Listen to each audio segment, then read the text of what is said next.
ஃபேமிலியை பத்தி சொல்லு அப்படின்னா my father is a homemaker, my mom is a worker அப்படின்னு சொல்லுவாங்க.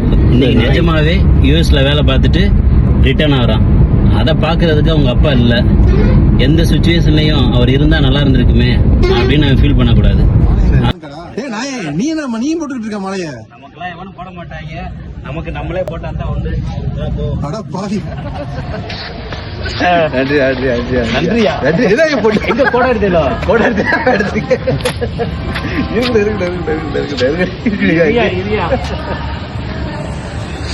ஓகே ஓகே சரக்கு சரி வெடி அங்கே வச்சு போட்டு போமா. சரி பிறகு இது வெடிக்கு ஒரு 1000, மற்ற வந்து பெட்ரோல் செலவு, வண்டி வாடகை, போட்டு வந்தது, கேமராமேன் சேர்த்து மொத்தமா அப்படி கணக்கு பண்ணணும் ஒரு 4 ரூபா. என்ன சிரிக்கிற?